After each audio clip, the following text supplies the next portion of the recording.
So I'm trying to get back into vlogging for reasons that I don't know. I don't know. I'm constantly overwhelmed because the more time that goes by, the more stuff accumulates that I want to talk about, even when it comes to books. And I started getting really discouraged because I never finished talking about BookCon. It's like by the time I get to that, it'll be time to go again if I go again. Never talked about NaNoWriMo, never talked about XYZ, and it's just getting to the point where it's like, should I even bother? I just really started thinking, like, am I going to talk about a book I read 6 months ago? And the answer is probably yes. But meanwhile, the book that I'm currently reading, which I am about maybe halfway through or almost halfway through, is this book called Nomadland: Surviving America in the 21st Century. There's awful glare, by Jessica Bruder. I'm reading this book as a part of Nevada Reads 2020. This is part of Nevada Humanities, but there's these two books that were chosen for this year, and I decided that I would read these two books. And the other book is called Severance.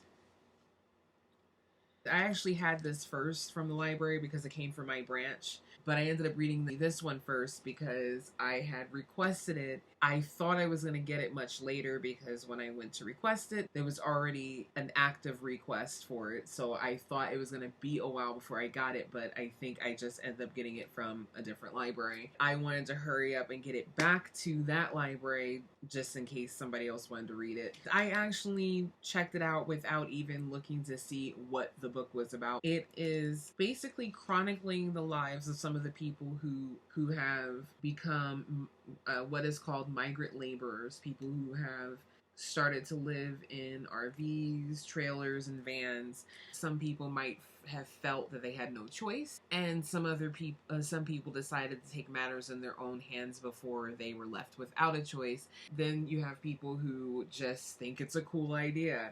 This is not a new concept. This has probably been in its own way going on before we even had motorized vehicles in this country, but it's taken different shapes over the years, especially when it comes to finding employment. And now, after the recession, there are more and more people who have decided to live this way, and a lot of them are people who we would have considered to be retirement age. I have taken an interest in this quite a bit because of the fact that there are more and more people who are sharing this type of life online. With social media the way it is now and sites like YouTube, you're seeing it more in a way that you couldn't see it before. The person who wrote this book, this journalist, little bio in the back says that her work focuses on subcultures and dark corners of the economy. So far, I find it to be really interesting. I have tons of books I want to talk about, but I'm just going to have to go little by little, and I'm just grabbing books here and there that I wanted to talk about some time ago. I read this a while ago, and I had meant to do a quick review on it, and I forgot all about it. I checked it out again because I wanted to show pictures of it, because it is a cookbook called Let's Make Ramen. As you can see right here, it says a comic cookbook, and that's the reason why I needed to check it out again. This is not the only comic cookbook that exists, but it's the first one that I personally saw. So I was really intrigued by it, and I legitimately would love to learn how to make stuff like ramen because I'm trying to not go out to eat all the time. I happen to really like ramen, and I like pho quite a bit, like a little bit too much, and egg drop soup. First of all, this book is, in my opinion, very well illustrated. To me, it was more information than I expected, and I don't mean that in a bad way. First of all, brief history. What I think was my favorite part of the book was at the very beginning, where it literally tells you how to enjoy your ramen.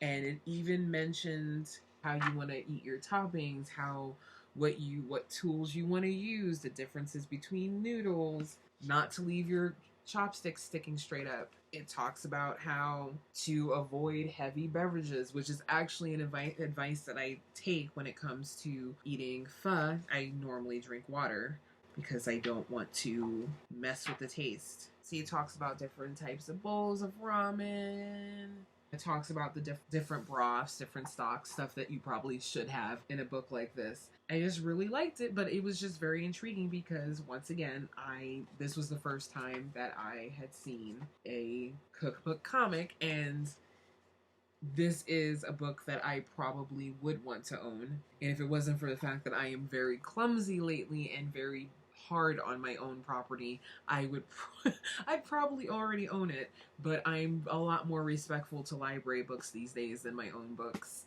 I'm trying to get better. Depending on what your experience is, you might pick something up like this and say, well, this is basic, or it may not add anything more to what you already know. However, I feel like it's just the kind of thing that I would want to have just to collect. I have so much more that I have to talk about. I'm going to have to just take it little by little. With that, I think that is it for now. And hopefully I will have this up soon in the next couple of days. That's it for now. I have nothing else to talk about. Hopefully within the next couple of days I will be talking about more books, and then we'll just slowly get things on a roll. All right. Have a wonderful week, weekend, month, year, and happy reading.